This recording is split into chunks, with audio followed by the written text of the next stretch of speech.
Bell rolls is the reporter thrown into the secretive world of the Forex Super Model, where nothing is as it seems. Beware the techno-monk,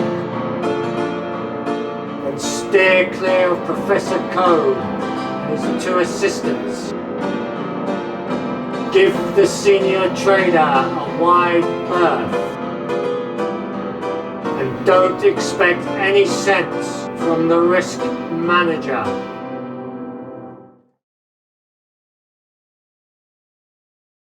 Hello, I'm Professor Code, and this is the Forex Super Model data cycle review for Monday the 1st to Friday the 5th of the 3rd, 2021.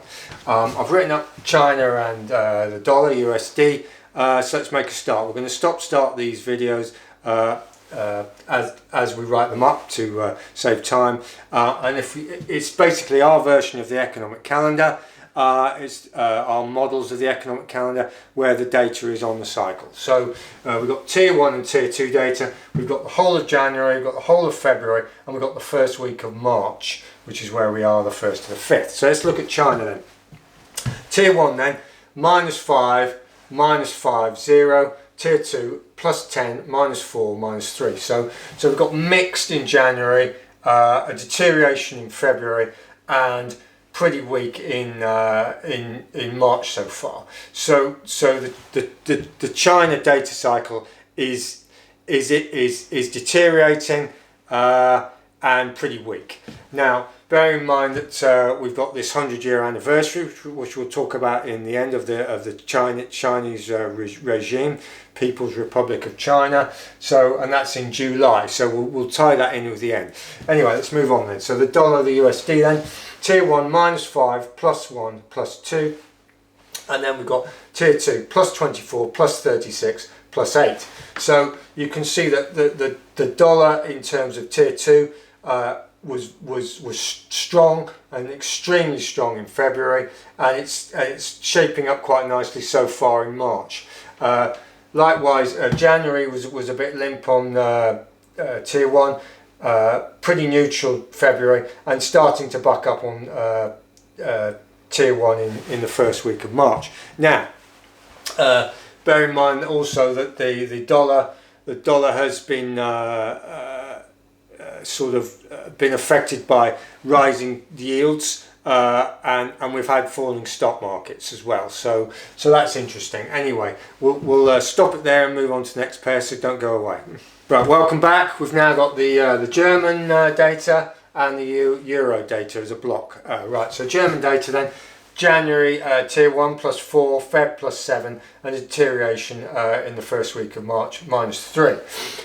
Tier 2 +7, +11, and -3 in the first week of March there. So we've got this like improving January, February, and now we're deteriorating in the German zone effectively. Right, Eurozone then, 27 countries I believe as a block then. So January tier 1 -6, +13 for Feb, and deterioration in this week for -4. Tier 2 +5, +6, +2. Now the tier 2's holding up more steady then. So we'll wrap this up at the end, but basically we're looking at deteriorating German data. Remember, we had poor retail sales this week, and we've got a reflection of that to a certain extent in the EUR as a block. Right, next two. Right, back again. We've got the yen, JPY, the pound, the GBP. Start with the yen then. January, February, first week of March. Tier 1, neutral, 0 all the way. Tier 2 then, +17, pretty strong in January. +5, not bad in February, and +4 in first week. So we've got relatively strong tier 2 yen data, and remember that the yen basically is pretty locked in with the equity markets. Normally when equities fall, the yen comes up, and vice versa. Anyway, let's look at the pound then. GBP, January tier 1 +3, +8 Feb, and neutral for this week. Tier 2 +5, +11, +1. So we've got improving GBP data January to Feb, and it's quite early to say in March, but we've got a neutral to mildly positive there. So we could be rolling a bit, flattening, but we'll have to see. So that's where we are. So let's do the next two. Don't go away. Right, off again then. We've got the CAD, Canadian dollar, AUD, Australian dollar. Start with the CAD then. Tier 1 +8, -4, +2. So we've had a strong January, quite a deterioration in February, and looks like it's bucking up a bit in March. So Tier 2 then -1, +7, +7. So we've got a bit of a weak start in January, Tier 2, and then we've got strong Feb, reasonably strong anyway, and arguably a stronger March because we're only in the first week. So and bear in mind the CAD, about what we're talking about, 17 to 18% of the CAD is linked with the oil market, and the oil market is on a real tear at the moment. US crude up to about $66 a barrel. Right, AUD, Tier 1 +2, +2, +3. So pretty steady but positive on the Tier 1, and +6, +8, and -1 Tier 2. So the AUD, and the AUD has had some very nice data recently, but it's still struggling for liftoff this month so far. But it is we've had like a positive data cycle that's arguably leveling off a little bit, but we'll see. We will see. So we'll round this up at the end. Right, last two. Right, we're back for the last two then. NZD, New Zealand dollar, CHF, Swiss franc. Right, NZD then.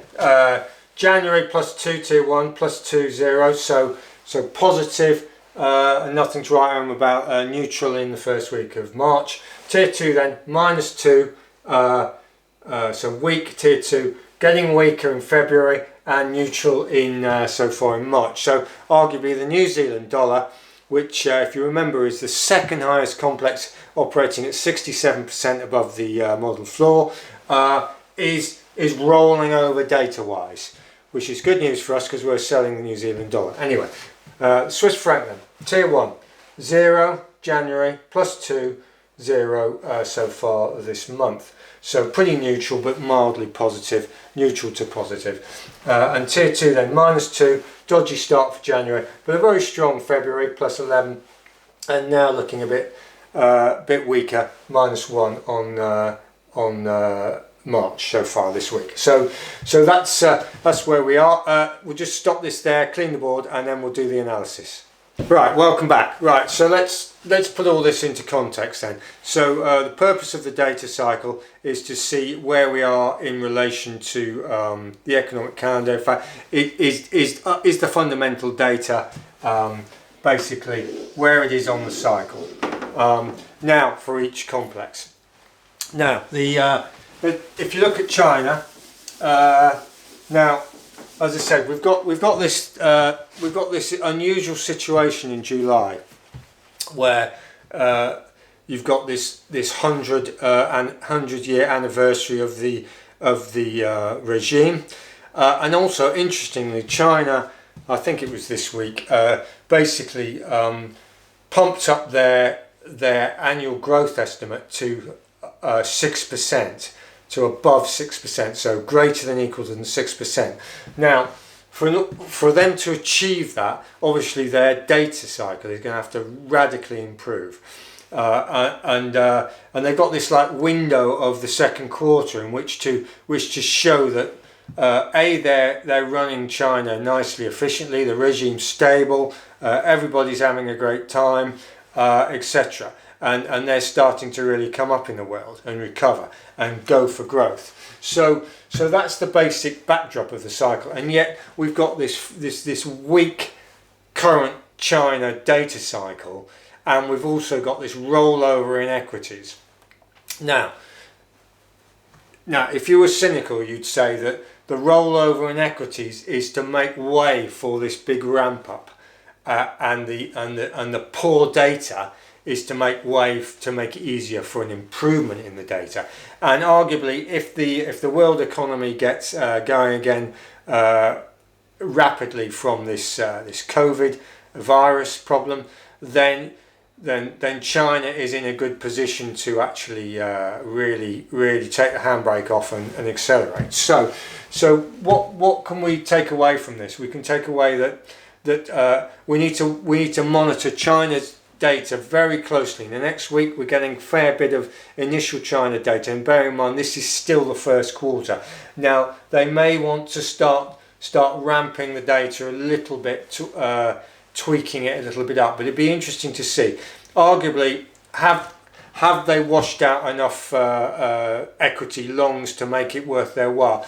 I personally, we personally think that there's going to be further downside before we get this ramp up. So it looks like the equity market is going to come off again, and this is going to wash out and make way for this big ramp up in Chinese data in the second quarter, and a general wholesale improvement in the global economic backdrop. So that's our position, and how can you take maximum benefit from this? Well, arguably the AUD in the FX sphere is more closely linked to China. About 30% of the Australian economy is linked with Chinese exports. So you'd have to think that the AUD is going to benefit significantly in the second quarter. It just depends when this takeoff point is. Now, the New Zealand dollar is punching way above its weight, and the AUD NZD as a pair, the AUD NZD is operating at about 7.5 out of 9. So from the floor. So, and the NZD is 67%. Did I write what the other one was? Let's have a look. Yes, the AUD is 48% as a complex. So you can see there's quite a bit of elbow room. There's nearly 20% gap in complex positioning. Plus, we're right up to the top against the NZD. The NZD data cycle is starting to look a bit tired at the top, and the AUD has had some very strong data, which isn't quite showing through on the data cycle properly because it's mixed, but it's starting to punch. Right. So that's where we are with the China situation. Now the dollar is basically full steam ahead. Yields are on the up, and the dollar is actually reacting in a positive manner to these, and we've got this sort of W. Basically, the dollar index is looking like that. So we're about here, and we've hit the previous peak, or near as damn it. So the dollar. So you've got China weak, but you've got the story behind it, and that's in the tube. You've got the dollar strong, and then you've got the Eurozone is starting to creak a bit. Germany had the soft retail sales, and the European Union as a bloc is starting to look a bit. Sort of a bit maturity here. Now, interesting. So that's those four. And now if we roll over to what have we got now? Now the yen has got pretty good tier 2 data, but bear in mind it's almost irrelevant because the yen is basically fully tied up in the equity transmission.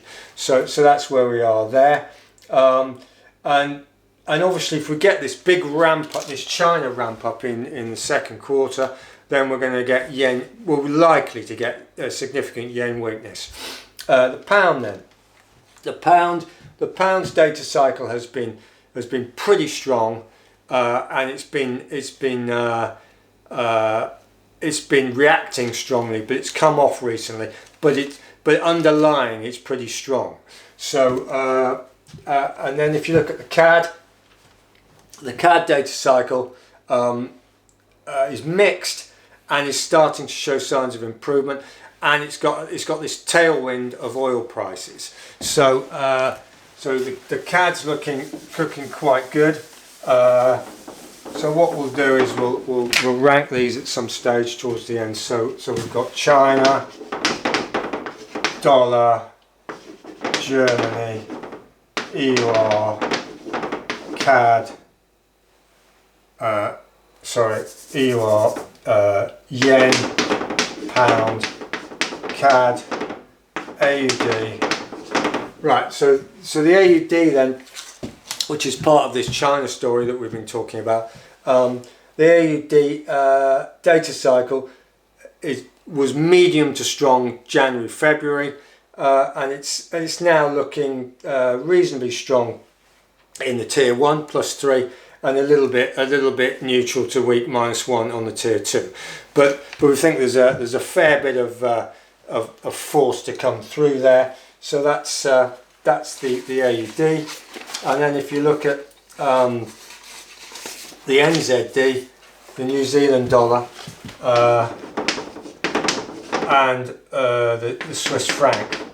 Well, the New Zealand dollar is as I say, it's been punching way above its weight and is starting to look a bit tired now on the top.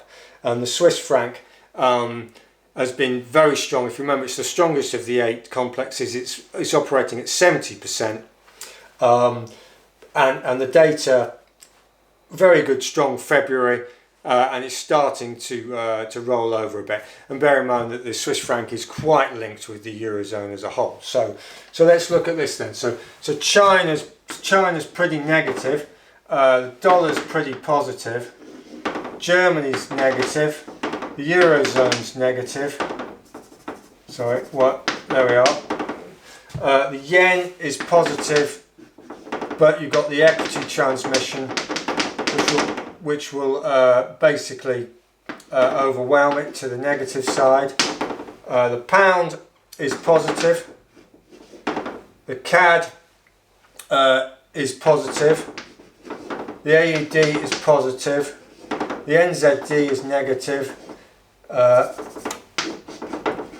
And the Swiss franc is positive as well. So you've got the Eurozone quite negative, China's negative, the NZD's negative, and then you can take your pick on the rest really on the up. So now that's all very useful information. How you can benefit from that? Basically, you need to look, if we're going to get this second quarter ramp, then it's gonna be AUD up in terms of as a commodity currency. Well, commodities in general are going to be on the up. The yen is likely to be equity transmission down. Equities are likely to go up.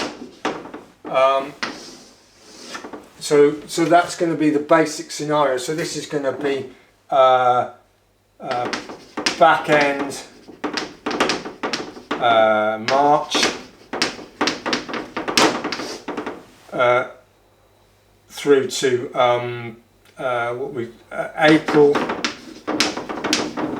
April to June. So if you're looking at a medium to longer term strategy, then that's what we're looking at. And it's just a case of when they're going to hit the go button. We think there's going to be more pain in the equity markets. We don't feel they're fully washed out yet, so maybe not time to fill your boots just yet. But you never know. The interesting thing will be this week coming, the 7th, Monday the 7th, how the China data is perceived and punches through as we go through the week. So hope that was useful. See you for the Monday daily briefing. Thank you very much.